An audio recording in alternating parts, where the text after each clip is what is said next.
Bonjour et bienvenue dans ce podcast de développement de soi. Embarqué dans un voyage intérieur et introspectif. Je vous invite à allumer la lumière de votre conscience pour observer vos phénomènes intérieurs, les reconnaître, les connaître, car ils régissent aussi bien souvent vos perceptions du monde extérieur.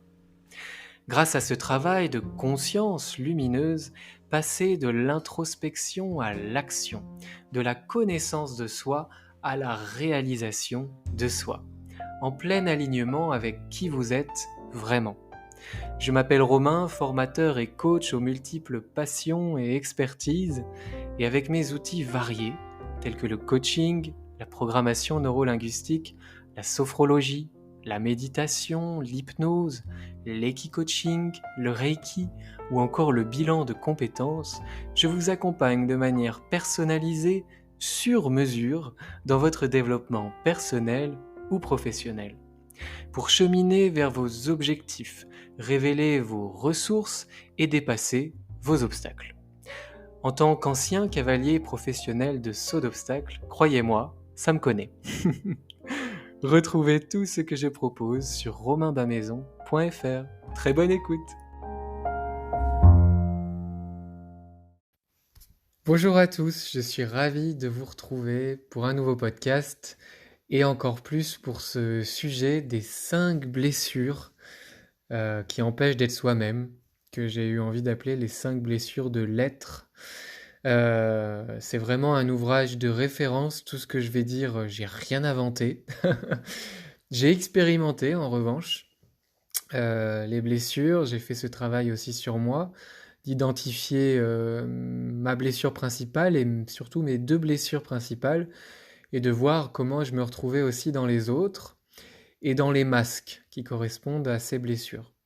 Il faut savoir qu'en fait, durant notre enfance, tout en sachant, pour rappel, que le subconscient se construit entre 0 et 7 ans, et majoritairement entre 0 et 3 ans, sur cette période-là, en fait, on conclut des accords inconscients, des accords de fonctionnement. Il y a des schémas psychologiques qui se mettent en place, des schémas de comportement, des schémas de pensée, des mécanismes psychologiques qui se mettent en place et qui régissent pendant bien longtemps notre vie, notre manière d'être, de fonctionner avec soi, avec les autres, notre manière de nous juger, de juger notre environnement et les autres, nos comportements, etc.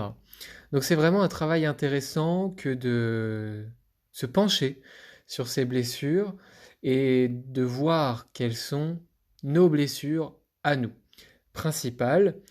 Et aussi ça permet, une fois, comme tout, une fois qu'on s'est analysé soi, eh bien on analyse mieux et on comprend mieux les autres. Donc en faisant ce travail-là d'identification de vos blessures et de reconnaissance des masques que vous portez et utilisez au quotidien, eh bien vous allez aussi en fait comprendre davantage les fonctionnements des autres, qui peuvent être différents des vôtres selon les blessures des autres. Voilà, il faut savoir qu'en fait, de toute façon, on a tous des blessures, c'est humain, j'allais dire c'est même animal, d'avoir des blessures, notamment durant les premières années de notre vie, où l'on vient ici sur Terre complètement perméable, et il y a des choses qui vont nous être collées dessus, notamment des blessures par exemple de nos parents qui n'ont pas été réglées, qui se répètent chez nous. Là, je vous invite à écouter le podcast sur les héritages transgénérationnels. Et même indépendamment de cela, selon peut-être selon notre plan karmique, selon ce qu'on a à apprendre dans cette vie-là, eh bien, il y a des blessures qui se révèlent. Et selon un événement qui peut être le même, eh bien, un individu peut vivre une blessure différente. Ça peut être dans un cas de la trahison et puis pour l'autre de l'injustice. On va le détailler un peu après. Voilà, il faut savoir que c'est important d'accepter ces blessures, de les reconnaître pour pouvoir aussi prendre de la hauteur en conscience, parce que notre ego, la partie un peu moins sympa de l'ego, il faut savoir que l'ego, il y a une partie vraiment saine, comme le narcissisme, hein. L'ego, il y a une partie vraiment vitale qui nous aide à nous construire, à nous protéger contre le monde extérieur, qui nous aide aussi à dire je suis ceci ou je suis cela, qu'est-ce qui me définit. Mais il y a aussi une partie de l'ego qui peut nous éloigner de notre essence profonde, de qui nous sommes vraiment et de ce que nous aimons vraiment faire, de ce qui pourrait nous épanouir. Cette partie-là de l'ego qui nous éloigne de nous-mêmes finalement, de notre mission de vie, eh bien, elle aime particulièrement s'identifier au masque que l'on porte selon la blessure. Donc, nous allons parcourir ces 5 blessures, et sachez qu'à chaque blessure correspond un masque, et que l'ego, il adore s'identifier à ce masque-là. Et par exemple, voilà, ça peut donner des paroles comme des personnes qui disent ah bah de toute façon, moi je suis comme ça, je suis impulsive, il faut pas me chercher des noises. Ça, c'est un masque. Ça n'a rien à voir avec l'essence profonde de la personne. C'est un masque auquel l'ego s'est identifié. De toute façon, je suis comme ça. Non, tu n'es pas de toute façon comme ça. Tu n'es pas cela, tu n'es pas seulement ça, tu es bien plus que ça. Donc, voilà, sachez-le, l'ego adore s'identifier au masque correspondant aux blessures. Bien, rentrons dans le vif du sujet après cette introduction. La première blessure dont on va parler, c'est la blessure du rejet. La blessure du rejet, de se sentir rejeté, eh bien en fait, elle appelle le masque du fuyant. Quelqu'un qui a la blessure du rejet va être souvent fuyant. C'est vraiment le fait de fuir les situations ou les personnes que l'on croit être la cause de rejet. Donc, si vous vous sentez particulièrement et souvent rejeté, vraiment le fait que, en fait, on ne veut pas de vous, et que du coup vous avez cette tendance à fuir les situations, à fuir les personnes, par peur d'être rejeté et non pas d'être abandonné. L'abandon, c'est je t'aime, je t'ai considéré, je te considère, mais je ne te veux plus. Le rejet, c'est vraiment je ne veux pas de toi dans mon cercle de vie. Je te rejette, tu n'existes pas, tu dois aller à l'extérieur, je ne veux pas te voir, je ne veux pas que tu existes. Et c'est cette blessure du rejet-là qui fait arborer, j'ai envie de dire, le masque du fuyant. Le fait de vouloir fuir, de ne pas vouloir être là et de prendre des contours immenses à tel point qu'on passe à côté des choses. La blessure du rejet, c'est aussi lié à la peur de paniquer, à la peur de se sentir impuissant. Si vous avez la blessure du rejet, vous avez vraiment cette peur de ne pas pouvoir faire face à une situation, de ne pas être en mesure d'avoir les nerfs face à une situation, de ne pas avoir les solutions. Vous avez vraiment peur de paniquer, vous vous sentez impuissant. Vous avez aussi cette volonté, quand vous êtes rejeté et que vous avez le masque du fuyant, cette volonté d'être le plus invisible possible. Je crois que quand on a la blessure du rejet, on aimerait, on adorerait, si vous connaissez Harry Potter, avoir la cape d'invisibilité. De ne pas être là, que personne nous voit, nous remarque. Voilà, ce côté-là, ce côté de fuir le regard, de ne pas vouloir être sous le regard juste de la vie, de l'existence physique, le fait de ne pas vouloir être là, c'est que vous avez certainement une blessure du rejet. Et du coup, vous avez tendance à fuir énormément. Vous voulez être invisible et vous voulez en fait vous recroqueviller, vous retirer à l'intérieur de vous-même. Il y a vraiment cette notion-là de se recroqueviller et de revenir dans son monde intérieur pour pas faire face à un monde extérieur, pour le fuir, fuir une nouvelle fois. Cette blessure du rejet, ce masque du fuyant, il peut aussi faire croire que tu n'es pas assez important pour prendre ta place, que tu n'as pas le droit d'exister au même titre que les autres. En fait, cette blessure du rejet, elle est vraiment à l'origine d'une croyance limitante que l'on expérimente beaucoup, qu'on est beaucoup à expérimenter, cette croyance du fait de ne pas être assez intéressant, assez intelligent, assez fort, assez légitime, assez beau. C'est vraiment lié à...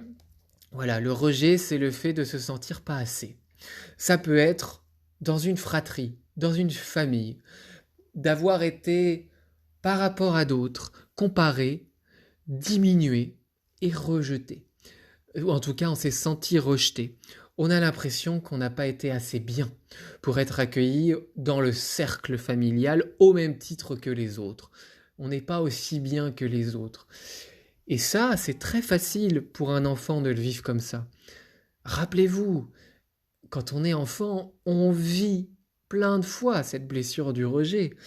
Dans la cour de récré, quand on n'est pas admis dans un groupe, dans un jeu, quand nos parents nous comparent à nos cousins, nos cousines, nos frères et sœurs, même sans le vouloir. Et même s'ils ne pensent pas qu'on les écoute, ça peut être une conversation où ils comparent les aptitudes scolaires de l'un et de l'autre. Et alors on se sent pas assez, on a envie d'être invisible, on se fait tout petit, on se recroqueville. Voilà, c'est des situations toutes bêtes que l'on a tous vécues et qui peuvent nous amener à vivre une blessure, et ici à vivre cette blessure du rejet, à vouloir fuir, à vouloir être invisible parce qu'on pense ne pas être assez. Je clôture cette blessure du rejet et avant de passer à la suivante, j'en profite pour vous dire qu'il est normal que vous vous reconnaissiez dans beaucoup de blessures, voire toutes les blessures, voire les 5 blessures. Nous sommes tous multidimensionnels et nous avons tous expérimenté plus ou moins chacune de ces blessures et nous avons tous porté et utilisé plus ou moins souvent les masques qui y correspondent.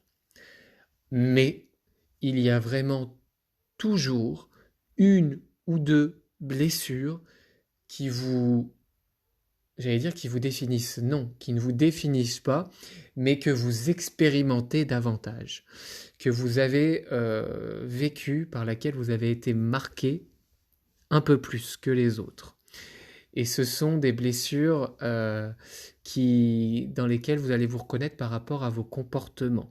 Ce qui n'empêche pas que d'autres blessures, dans des situations particulières, aient été réveillées. Je pense notamment à une relation amoureuse qui éveille une autre blessure qui était minoritaire, mais qui, exacerbée par la force des sentiments amoureux, se réveille. Moi, par exemple, ma blessure principale, là vraiment, je vais vous faire, je sais plus comment on dit, mais je vous spoil, voilà, je vous spoil en fait les autres blessures. Mais moi, j'ai la blessure d'injustice et d'humiliation. Et dans une relation passée, j'ai la blessure, de la trahison qui remontait, où je suis vraiment tombé dans le mas du contrôlant. Bref, on le verra plus tard. Donc là, nous avons vu en 1 la blessure du rejet, pour laquelle on arbore le masque du fuyant. En 2, la blessure de l'abandon et le masque du dépendant. Alors ça, c'est une blessure hyper intéressante que nous sommes nombreux, pour pas dire tout le monde, à avoir expérimenté ou à expérimenter en tant que blessure principale. Donc on l'a vu, la blessure d'abandon, le fait d'avoir été abandonné, fait porter le masque du dépendant. Le fait de dépendre de quelqu'un ou même parfois de quelque chose. C'est vraiment le fait, cette blessure, elle fait devenir un peu comme un petit enfant qui a besoin de l'attention et qui cherche constamment l'attention, l'approbation, qui a envie d'exister à travers l'autre, qui a besoin du regard des autres, de leur approbation pour exister. Ça, c'est des personnes qui vont avoir besoin vraiment de se mettre en avant, qui vont énormément souffrir. Je prends un exemple type, même si c'est quelque chose dans notre monde moderne qui peut nous faire souffrir tous. Le fait de ne pas avoir assez de likes sur une photo qu'on poste, par exemple, sur un réseau social. Ou pas avoir assez de messages en retour d'une photo. Les personnes qui souffrent de la blessure de l'abandon, ça va les faire souffrir à mort.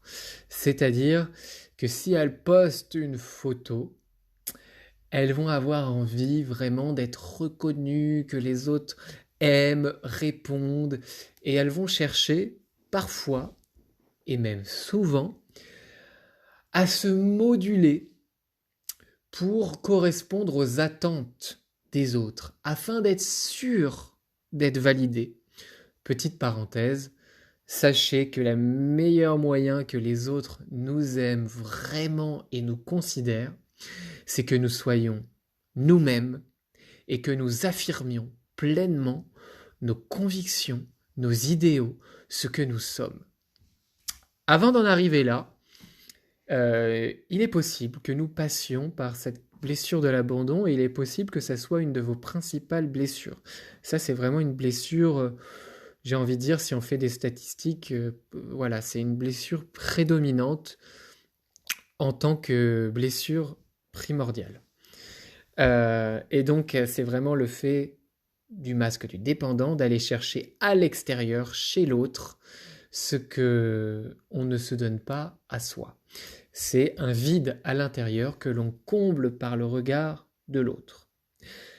Cette blessure de l'abandon, elle peut faire des pirouettes. Des pirouettes pour éviter que l'on soit lésé, ou pour avoir plus d'attention. Donc là, ça rejoint le point que j'ai énuméré juste avant. C'est vraiment le fait que lorsqu'on souffre de la blessure de l'abandon et qu'on est dépendant, eh bien, on va peut-être devenir parfois un papier calque, en fait. On va se calquer sur les attentes de l'autre. Et on va même pas se calquer vraiment sur les attentes de l'autre, on va se calquer sur ce qu'on pense que l'autre attend. Donc là, il y a des biais de projection, il y a des interprétations, et ça, c'est encore plus dangereux. Et ça biaise parfois les relations. On perd en authenticité. Et en fait, parfois, une personne qui a la blessure de l'abandon, qui est dépendante, va penser que on l'abandonne, va se sentir abandonnée pour ce qu'elle est, alors qu'en fait, peut-être que la personne ou la situation va la laisser, justement parce qu'elle n'est pas pleinement elle-même. Mais la personne va se sentir abandonnée pour ce qu'elle est, alors qu'en fait non. La personne prend des distances avec le dépendant parce que le dépendant n'est pas lui-même et parce qu'il y a des biais d'interprétation. Donc c'est vraiment intéressant aussi de voir ce biais-là, de voir que parfois, une personne ou une situation qui aurait pu être épanouissante et nous convenir, on ne la vit pas pleinement parce qu'on n'est pas authentique à cause de cette blessure d'abandon qui nous fait arborer un masque de dépendant. Je mets un petit astérix ici, vous n'avez pas à culpabiliser. Là, je parle effectivement d'une analyse d'une situation, mais ces blessures-là, ce n'est pas de votre faute. Vous avez tous, on a tous des blessures. Et on fait au mieux à chaque instant pour gérer ces blessures.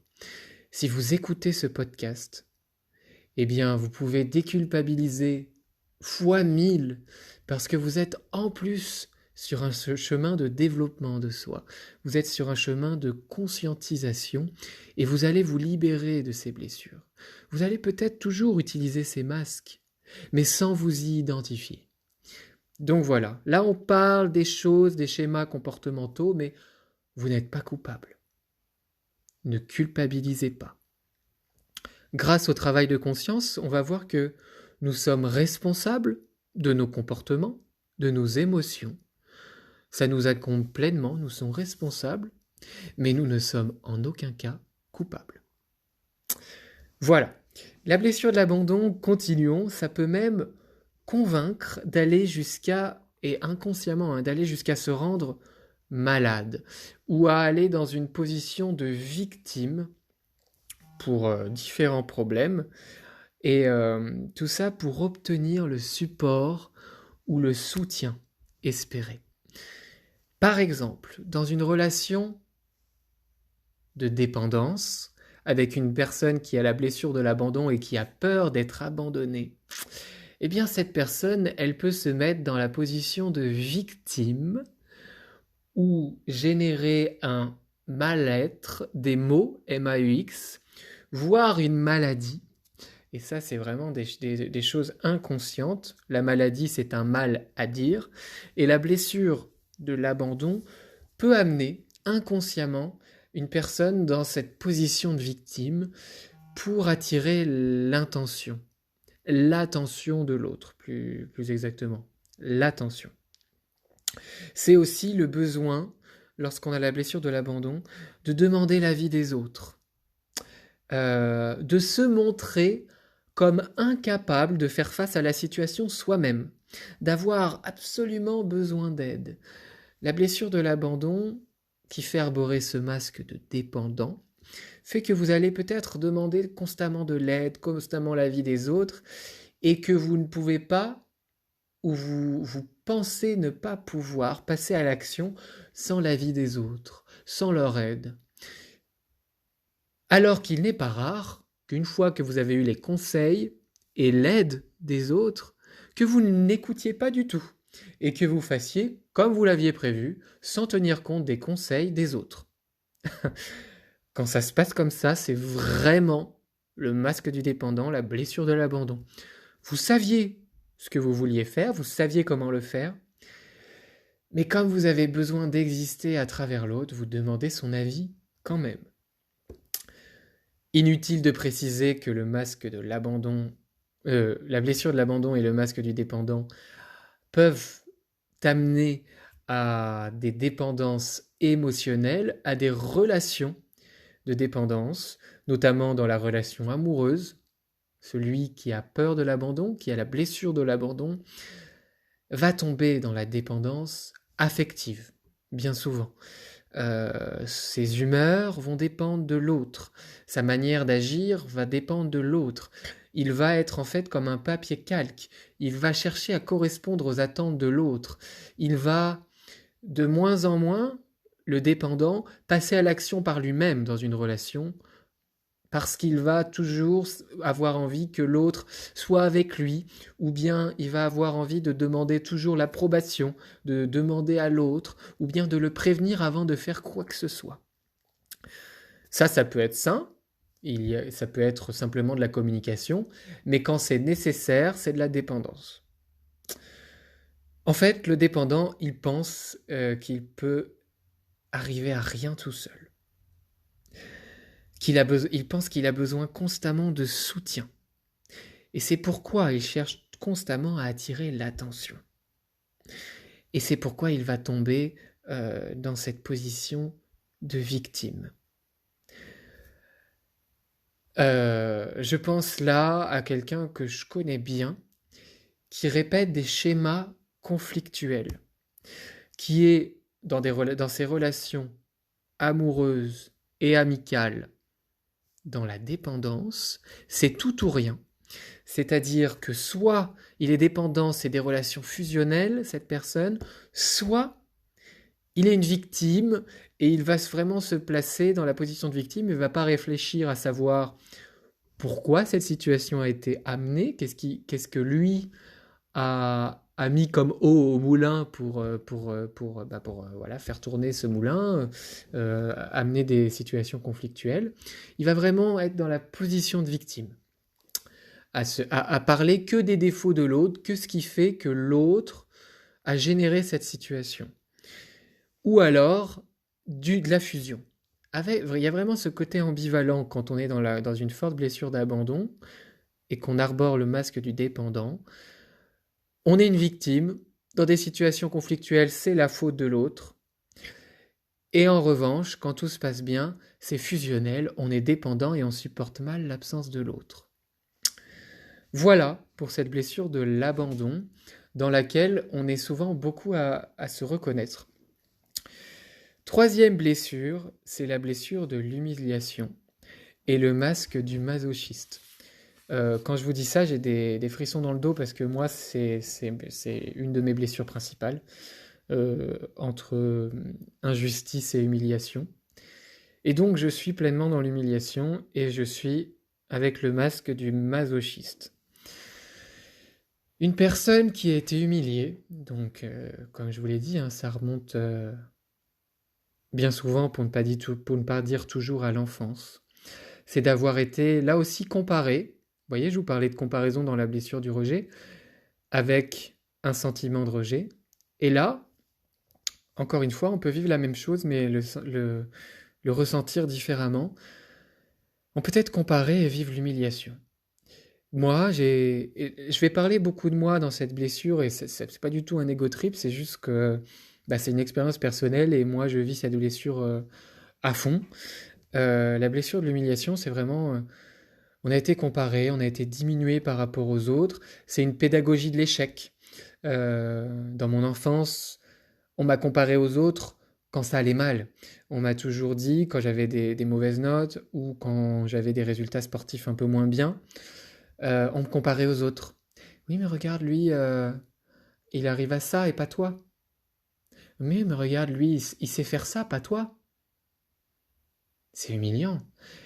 Ou alors, et je vais citer une situation très particulière, quand j'étais au collège, j'étais très mauvais en anglais. J'avais pas envie, j'y arrivais pas, les profs me donnaient pas envie d'apprendre. C'est-à-dire que on faisait des compétitions avec un camarade à moi pour avoir la note la plus basse possible, mais le zéro était éliminatoire. Bref, vous voyez le délire. Et en fait, un jour, c'est vrai que c'était la seule matière qui pêchait. J'étais plutôt élève moyen ou bon élève dans d'autres matières, notamment dans les matières scientifiques, ça allait très bien. Et l'anglais, vraiment cata. Et en fait, un jour, ma prof d'anglais, elle sort avec moi du collège pour aller voir ma mère, dans la voiture. Parce que, bah oui, elle était choquée au premier conseil de classe, en troisième, de voir que j'avais une moyenne, je sais pas, je devais avoir 3 en anglais et que le reste des matières, ça allait. Et elle savait que je voulais passer en lycée général, donc il fallait quand même que je remonte un petit peu cette note-là. Euh, Encore une fois, la parenthèse, il n'y a pas de bonne matière, il n'y a pas de bon cursus universitaire ou scolaire, hein. Mais moi, j'avais envie d'aller au lycée général, et cette matière-là, elle aurait pu m'empêcher d'aller au lycée général. Bref, ma prof sort du lycée avec moi, du collège avec moi, pour voir ma mère. Elle lui explique qu'en fait, ça serait bien que je sois accompagné pour l'anglais, qu'elle me fasse faire mes devoirs en anglais, parce que le retard que j'ai, il est rattrapable, et que c'est important que je travaille en anglais pour mon avenir, pour passer en classe, mais aussi parce que l'anglais c'est important, et que c'est une langue qui aide beaucoup, et que voilà, c'est possible, mais que je vais avoir besoin d'encadrement, et puis de m'y mettre en fait, de me mettre au boulot en anglais. Donc finalement, c'était un message d'encouragement hyper pédagogique dans la communication, dans la transparence. Je me souviens que la prof était très bienveillante. Ma mère remonte la vitre et là, elle a vécu la blessure de l'humiliation et elle me l'a retransmis. Elle m'a dit, mais tu te rends compte, tu me fais honte, moi j'ai honte, pour qui je passe à cause de toi, culpabilité, humiliation, j'ai honte pour qui je passe, je suis une mauvaise mère, alors que ça n'avait rien à voir. Donc là, il y a des biais de projection de ouf, des interprétations, à cause de la blessure qui n'est pas mise en conscience et qui n'est pas soignée, qui n'est pas réglée, ou au moins qui n'est pas mise en conscience. Quand on n'a pas conscience d'eux, on réagit. On n'agit pas, on réagit. Et on passe à côté des vrais messages d'une situation. Donc voilà, un exemple typique pour une situation d'humiliation que j'ai vécue et qui montre aussi là très bien l'enjeu transgénérationnel des blessures. Voilà, la blessure de l'humiliation, c'est aussi le fait en fait d'oublier ses besoins pour penser d'abord à ceux des autres, en essayant de devenir... C'est quoi le moteur en fait? C'est d'essayer de devenir une bonne personne, généreuse, prête à tout, et toujours prête à rendre service, même au-delà de ses propres limites. Quand on a la blessure de l'humiliation, on cherche à devenir meilleur. Parce qu'on pense, là aussi, qu'on n'est pas assez bien, mais sous les feux de l'humiliation. On est dans une humilité exacerbée, diminuante, qui diminue. Et on cherche à faire nos preuves. Pour dire, c'est l'enfant intérieur qui cherche à dire « Oh là là, mais si, je suis capable, je suis assez bien, ne m'humilie pas encore. » Et ça peut pousser à ne pas s'écouter, à être toujours orienté vers les autres, avec un déficit d'estime et d'amour-propre, avec un déficit de soin, le fait de ne pas prendre soin de soi. Les personnes qui ont la blessure de l'humiliation prennent souvent moins soin d'elles, et elles écoutent moins leurs limites. C'est aussi le fait de prendre sur son dos les responsabilités, les fardeaux, les engagements des autres. Surtout de ceux qui semblent avoir des difficultés à les respecter. Le masochiste, celui qui a la blessure de l'humiliation, eh bien, il va prendre les fardeaux des autres. Et là, le masque du masochiste prend tout son sens. Le masochiste va souffrir à la place des autres. Il va s'accaparer les souffrances, les blessures, les fardeaux des autres. Et moi, ça a été très très vrai lorsque j'ai fait ce travail introspectif, lorsque le transgénérationnel est remonté à fond, notamment lors d'un décès prématuré de ma tante, comme je l'ai déjà expliqué dans un podcast. Et ça a fait remonter beaucoup de choses. Et en fait, ça a fait remonter aussi des histoires hyper glauques de la famille qui avaient été passées sous silence, qui sont des histoires d'inceste. Et d'ailleurs, petite parenthèse, je suis content, c'est pas le mot, mais si, en tout cas, je trouve ça bien que ces derniers temps, dans les médias, eh bien, on parle de l'inceste, et parce que c'est un vrai sujet, un vrai phénomène de société. Eh bien oui, quand on voit les statistiques, c'est aberrant, le nombre d'enfants qui sont attouchés dans le cercle familial. Et donc voilà, ça avait fait remonter de l'inceste. Moi, j'ai jamais vécu ça, mais dans ma famille, il y avait ça. Et en fait, dans mon travail introspectif, et en tant que masochiste, en tant que personne ayant la blessure de l'humiliation, oui, j'étais dans ce travail introspectif pour me libérer de certaines choses, mais il y a un moment, à cause, j'ai envie de dire, de ce masque de masochiste, je me suis accaparé les fardeaux familiaux, les douleurs, les traumatismes.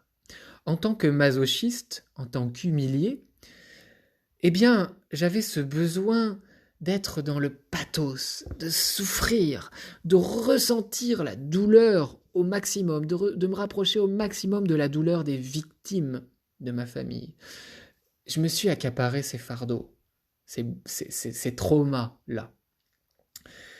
Si vous êtes dans ces schémas-là, si vous avez tendance à prendre pleinement pour vous la souffrance des autres, c'est peut-être, voire sans doute, que vous avez cette blessure de l'humiliation et que vous arborez le masque du masochiste.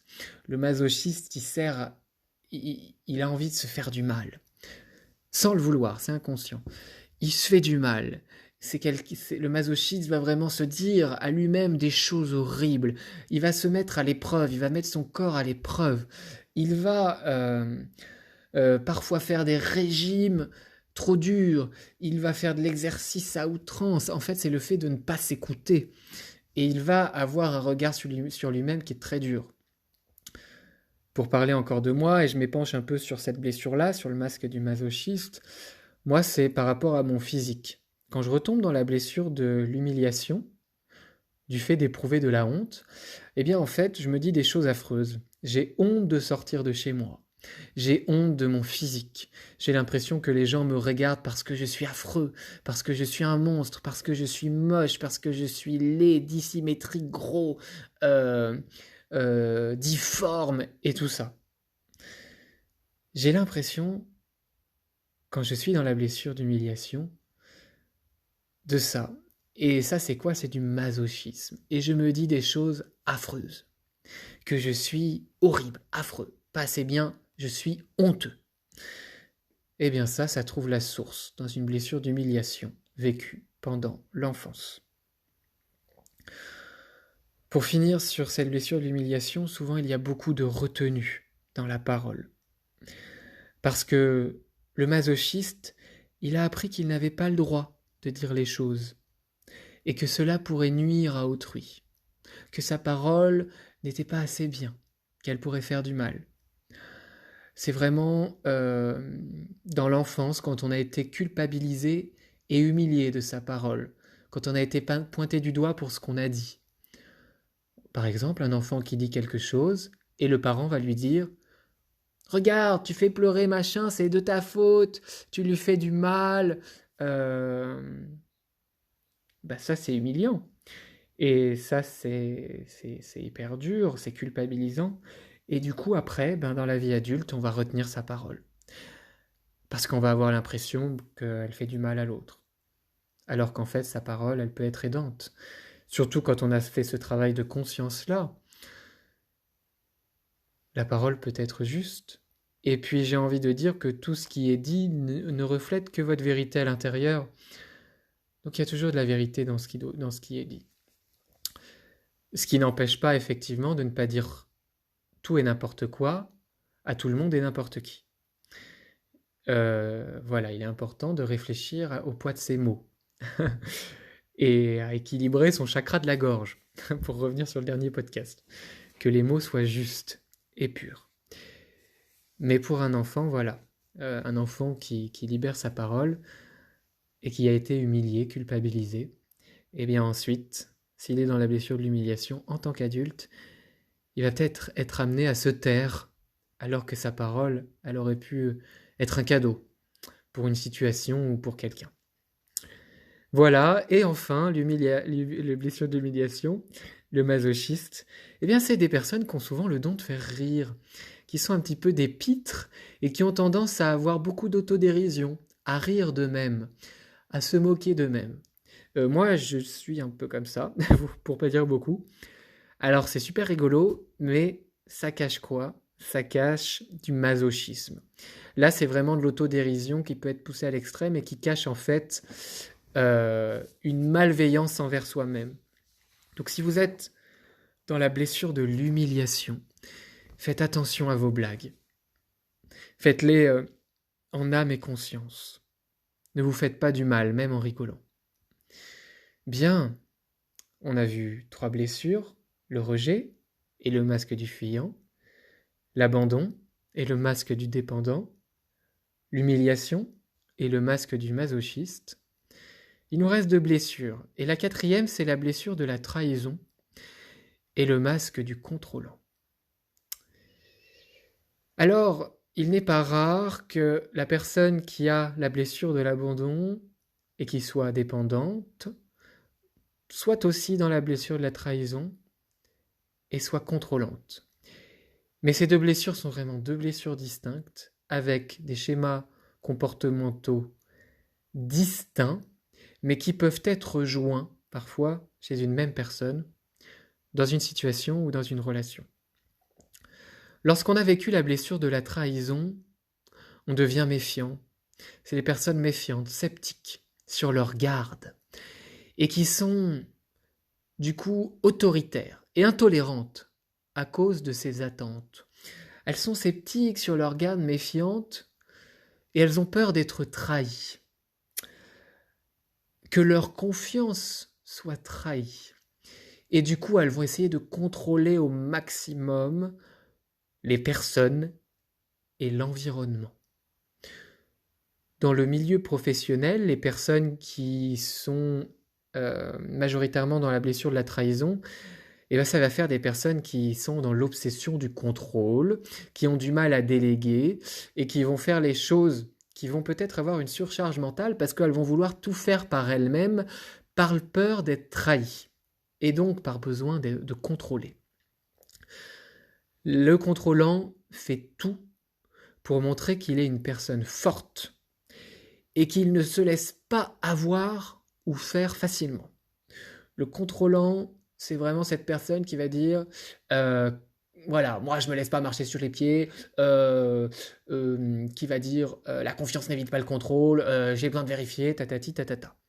C'est des personnes qui se veulent fortes, baraquées, barricadées, tout ça, tout ça. Alors qu'en fait, ça cache quoi? En fait, une blessure. Une vulnérabilité qu'il faut embrasser pleinement et qu'il faut conscientiser. La personne qui est dans la trahison va souvent faire des pirouettes pour éviter de perdre sa réputation, quitte à mentir. Alors je pense que là, il y a pas mal de politiciens. J'ai rien contre la politique, c'est très intéressant. Mais il y a des politiciens qui sont incontestablement dans la blessure de la trahison parce qu'ils font tout pour conserver une réputation, une image, quitte à mentir. Ouais. Alors, si vous êtes dans la blessure de la trahison, dans le masque du contrôlant, vous avez tendance à oublier vos besoins, là aussi. Et en fait, à faire tout ce qu'il faut pour que les autres pensent du bien de vous. Et qu'ils pensent que vous êtes une personne fiable et en qui on peut avoir confiance. Là, on le voit, c'est aussi une manière de s'oublier soi, mais d'une autre manière.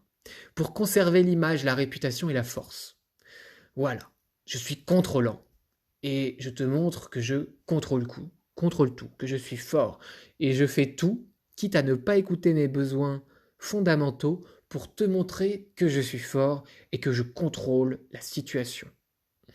La blessure de la trahison, elle s'exprime par la conviction aussi d'avoir raison et le besoin de convaincre l'autre. J'ai une amie qui est comme ça, et elle est dans la blessure de la trahison, elle a besoin de contrôle, et elle va très loin dans l'argumentaire, parfois sans argument d'ailleurs, pour avoir raison. Oui, mais nanani, oui, mais nanana, non, mais je voulais dire ça, en fait, je voulais dire ça comme ça. Elle veut absolument avoir raison. C'est la peur de dire ouais, t'as raison, en fait, t'as raison, je me suis trompé. Pourquoi? Parce que ça voudrait dire qu'elle n'a pas le contrôle, qu'elle n'est pas si forte que ça. Et oui, et tout le monde se trompe, et ça fait partie du processus d'apprentissage, et on peut devenir une meilleure personne, on peut apprendre, progresser, grandir, qu'en se trompant. Donc il est important, lorsqu'on est dans cette blessure, de conscientiser ça, pour s'autoriser à avoir tort, à se tromper, pour pouvoir, justement, progresser. Voilà, cette personne, elle se croit responsable, forte. Elle fait tout pour tenir ses promesses, même si la situation a évolué et les faits font qu'il faudrait revoir sa promesse. Eh bien, par fierté, elle va tout faire pour tenir sa promesse. Mais ce qui est paradoxal, c'est que la personne qui est dans la trahison et qui a le masque du contrôlant, elle a parfois du mal à tenir ses engagements. Justement parce qu'elle fait beaucoup de promesses pour donner une illusion de force. Et donc, elle peut avoir tendance à mentir. Pour avoir raison ou bien pour essayer de faire croire qu'elle tient ses promesses. Voilà, c'est des personnes qui essayent souvent de convaincre les autres. C'est des personnes qui ne s'arrêtent pas à prendre la responsabilité de leurs propos, mais le contrôlant va souvent chercher à convaincre les autres. Si c'est quelqu'un qui a des convictions, il va chercher à les faire partager à l'autre. Par exemple, un vegan qui est dans la blessure de la trahison et qui a le masque du contrôlant, du coup, eh bien, il va chercher à convaincre les autres qu'il faut absolument être vegan et que manger de la viande, c'est mal. Voilà. Effectivement, je vous encourage quand même, si vous mangez de la viande, à manger de la viande qui a été élevée dans de bonnes conditions, que ça soit pour votre santé et pour la vie de l'animal. Petite parenthèse perso. Voilà. Et donc, pour la trahison, c'est ça. C'est qu'il y a aussi des gens qui cherchent souvent à être très spécial, à être important. Donc là, on reconnaît aussi les politiques. Ils cherchent les honneurs, les titres, et ont besoin de prendre de la place dans le groupe. c'est pas forcément du leadership, ça, attention, c'est pas forcément des leaders.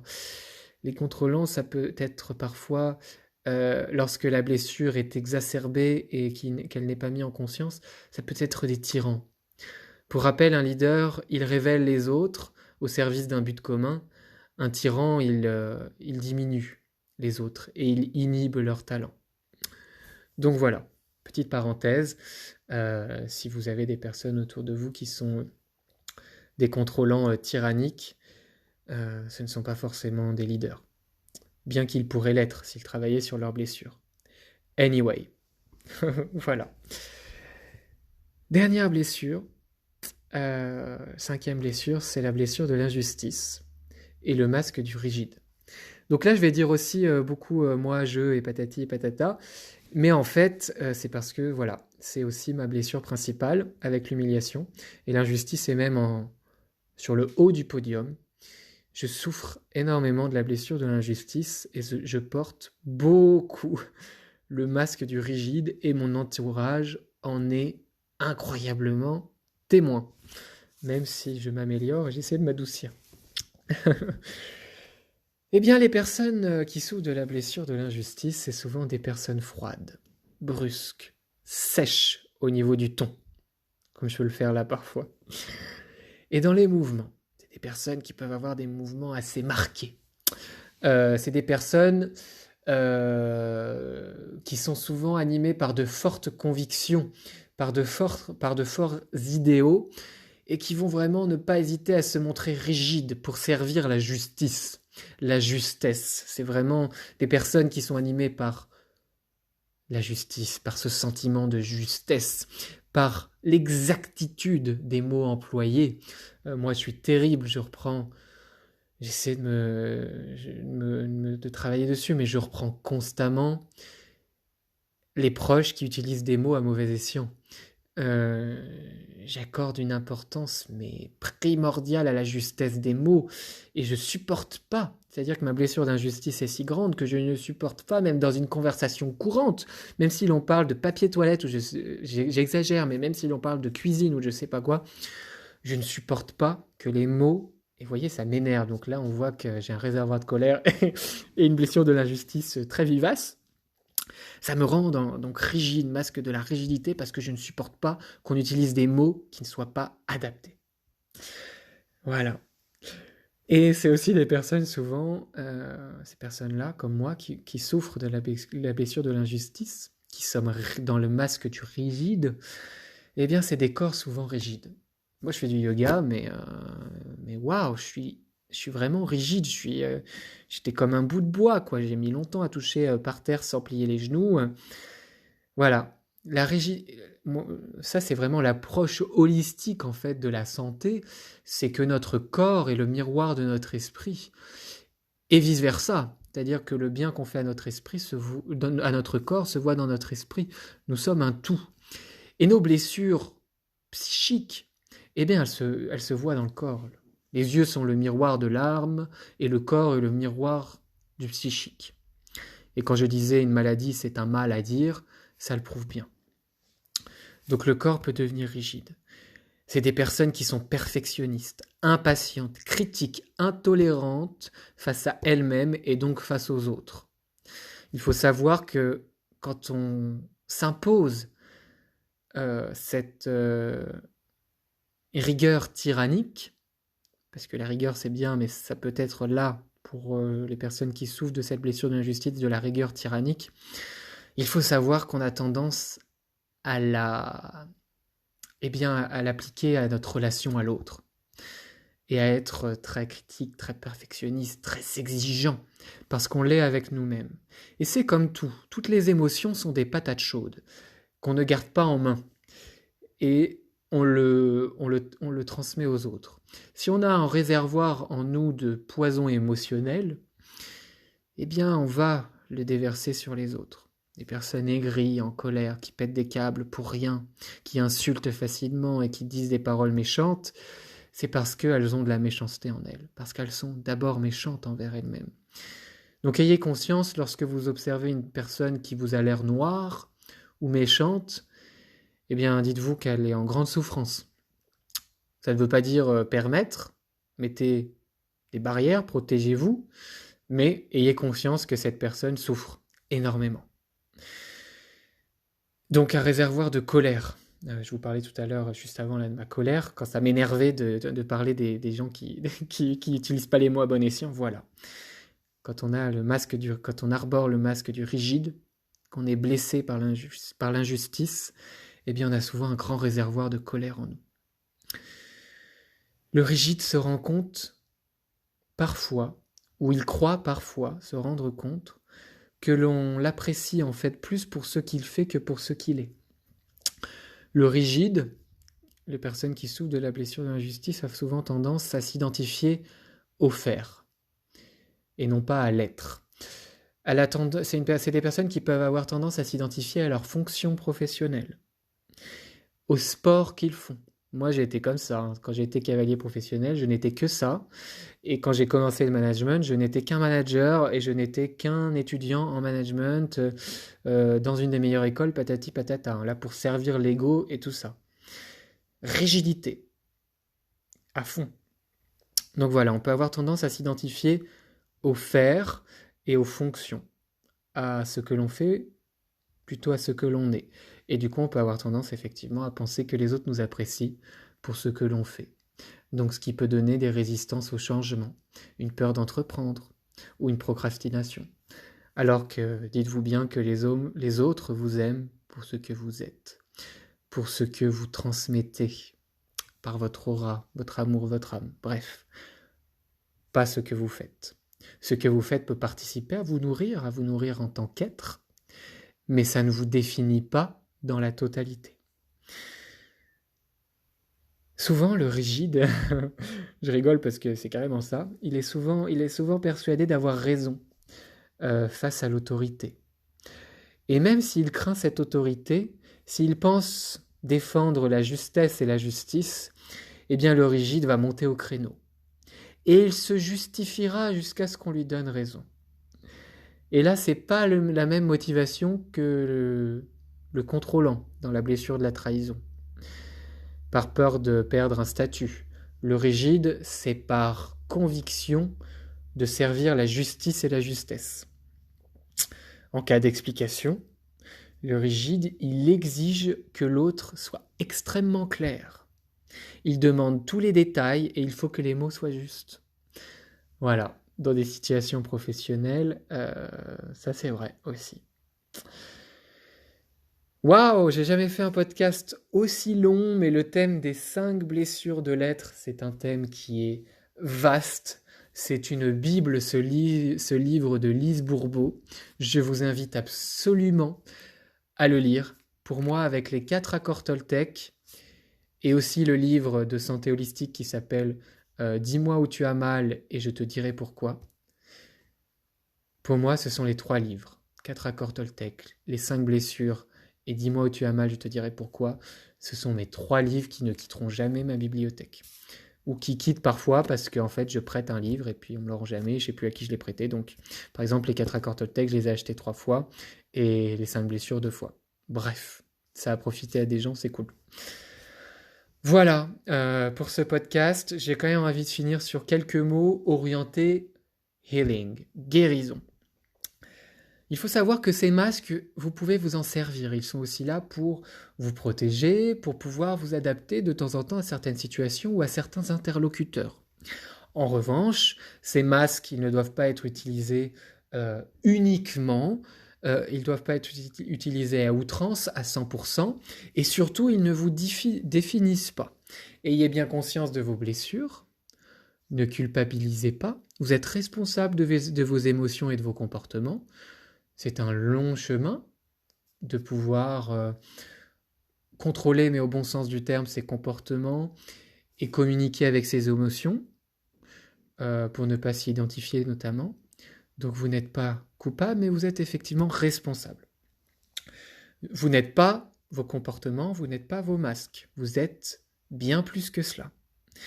Donc je vous invite vraiment à observer vos schémas comportementaux. Et après cette écoute, et si vous lisez le livre après la lecture du livre, automatiquement et sans effort, Vous allez analyser vos comportements et ceux des autres. Vous allez élever votre conscience, cerner vos blessures et cerner les blessures des autres.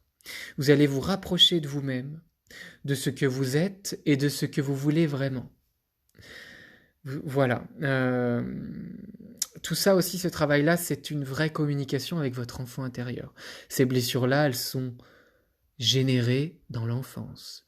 Donc, je vous invite à aller communiquer avec votre enfant intérieur. J'ai fait un podcast là-dessus et une méditation guidée. Donc, si ça vous intéresse, je vous invite à les écouter. D'abord le podcast dans l'idéal et ensuite la méditation guidée. Voilà, et au même titre que vous dialoguez avec votre enfant intérieur, n'hésitez pas à dialoguer avec votre ego. L'ego qui a tendance à s'identifier au masque et au comportement, à dire moi je suis comme ci, moi je suis comme ça. Écoutez-le et montrez-lui que non, c'est pas vrai. Remerciez-le d'avoir monté ses stratagèmes pour vous protéger toutes ces années, mais dites-lui que voilà, maintenant vous faites un travail où les masques vous les posez dans la boîte, vous les prenez seulement quand vous avez envie, et vous n'êtes pas ces masques, vous n'êtes pas ces comportements, vous n'êtes pas non plus vos blessures. Enfin, le dernier point en termes de guérison, c'est le pardon. Pardonnez-vous pour les comportements que vous avez eus avec ces blessures, pour le mal que vous avez peut-être fait à quelqu'un d'autre, qui est lui pleinement responsable de ce qu'il ressent. Donc là non plus, vous n'êtes pas coupable. Il n'y a pas de culpabilité à avoir. Si vous avez de la culpabilité, accueillez-la. Elle est celle de votre enfant intérieur, communiquez et libérez, pardonnez. Pardonnez-vous et vous pourrez pardonner les autres ensuite. Mais c'est pas un mythe de dire que il faut se pardonner soi avant de pardonner les autres. Et ce travail de pardon, j'en suis persuadé, il passe par un travail de conscientisation de tout cela. Donc c'est ce qu'on fait ensemble et c'est ce que vous faites tout seul, sans moi. Vous avez besoin de personne, juste de vous et vous vous servez de sources extérieures et c'est magnifique. Je vous remercie pour votre écoute si vous avez écouté ce podcast jusqu'au bout, en une fois ou en plusieurs fois. Très bien. Je vous retrouve bientôt pour un tout nouveau podcast. N'hésitez pas à partager à un ami ou sur vos réseaux ou à noter sur iTunes si vous utilisez Apple avec 5 étoiles en laissant un petit commentaire si vous le voulez aussi. Ça fait toujours plaisir et c'est encourageant. Prenez soin de vous. Bon travail introspectif. Vous avez plein de choses. Et voilà, je vous souhaite tout de bon. À tout bientôt. Ciao.